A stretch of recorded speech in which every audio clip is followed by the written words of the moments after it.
Back on halftime as we'll head to our McClarty Daniel hotline and check in with Grant Hall a day earlier than usual, and we appreciate you for being flexible there. Grant, how you doing today? Doing well, thank you. You got it. Reaction from the news from Eric Musselman live last night. Devo's back on the team.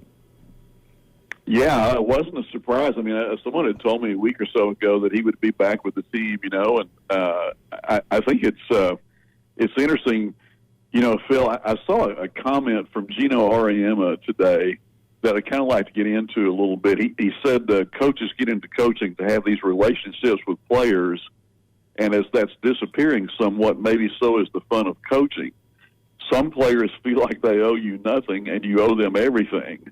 You want them to have a great experience, and when you see it actually happen, it's really rewarding. It just doesn't happen enough.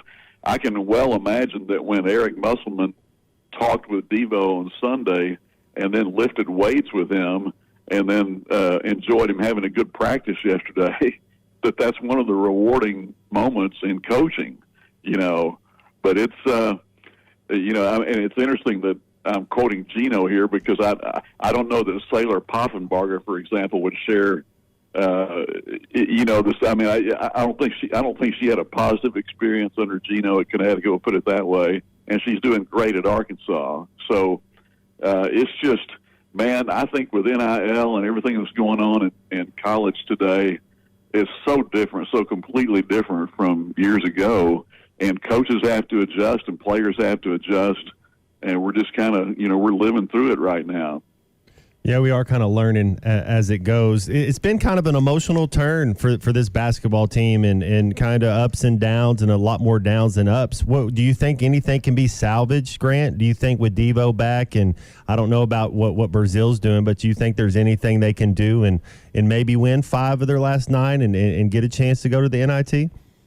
Yeah, I think so, man. I mean, I think if you just take a hard look at the schedule, there are 5 home games. I think they're all winnable, including Tennessee, because after all, Arkansas beat Duke and Purdue on their home floor this year.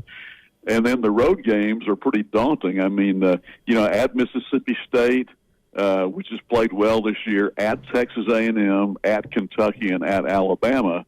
So, good luck winning any of those, but you never know. I mean, you never know but what maybe one of those teams might have 2 starters missing or somebody hurt, or maybe they're going through what Arkansas has been through a little bit. So you just have to, you start with Georgia. It's like Eric said last night. He didn't know who was next on the schedule. He's just looking at trying to have basically 5 practices this week. They're not taking any days off, and Grant, trying to get back playing better. Grant, I like that. I like the fact that they're just kind of worrying about what they can do this week and not worrying about another team, because honestly, they need to get back to being themselves.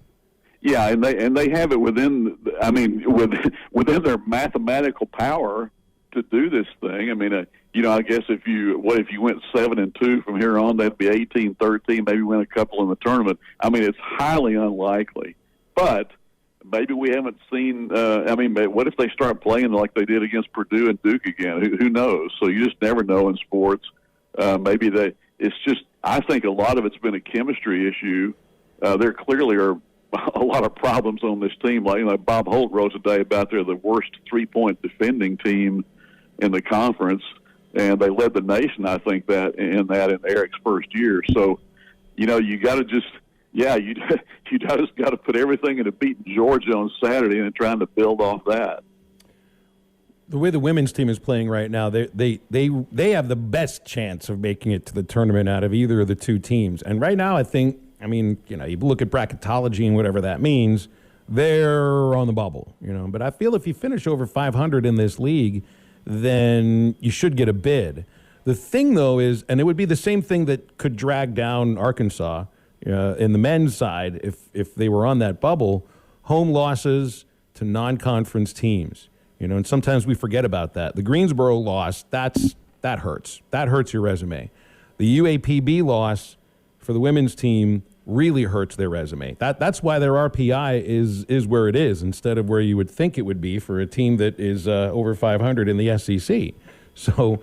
That's one thing I do worry about with the women's team is that they've got this resume right now in the league, and we're saying, all right, over 500 in the league, but a home loss to UAPB hurts.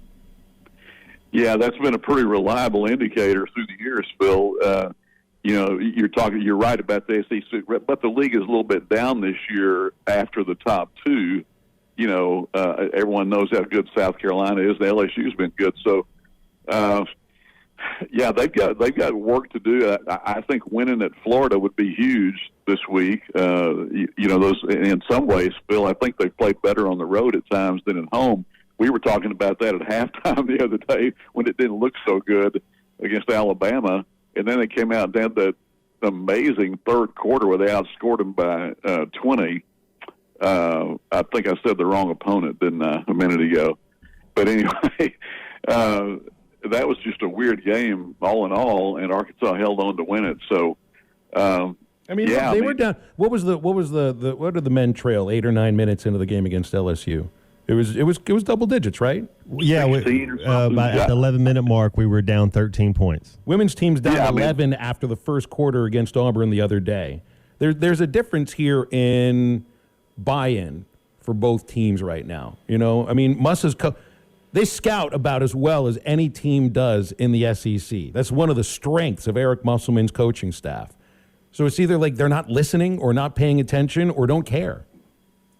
Well, the women played 7, I think, Sunday, and that's what Eric, most of his career is 7 or 8, and he talked about that again last night, that they still haven't. I mean, that's why he's playing all these guys. They still haven't found the right combination. So, now what happens with Brazil? Is he out for another extended period of time? Does he come back? I mean, the knee isn't getting much better, apparently. So, it's just, I guess it's unknowable at this point. Yeah, we talked about this a little bit yesterday, Grant. On the perimeter, we're smaller at every guard. This is his smallest unathletic team that he's had up here. Our least athletic, smallest team. So no wonder we don't guard the perimeter very well.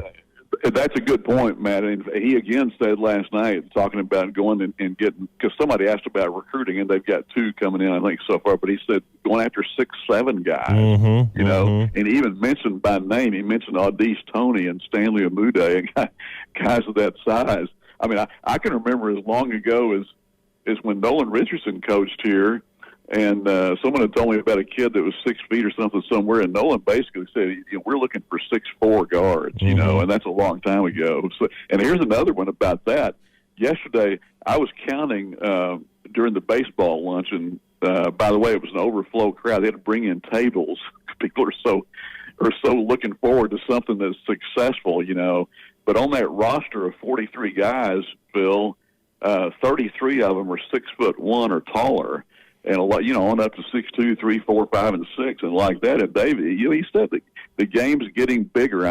Look at 2 guys, Benintendi and Fletcher, who may both start for the White Sox this year, are under 6 feet, right? It wasn't Fletcher about 5'9", 5'10", something like that? Yeah, he's about that too. But he's also barrel chested too, and that's right. Those forearms that just look like Popeye forearms.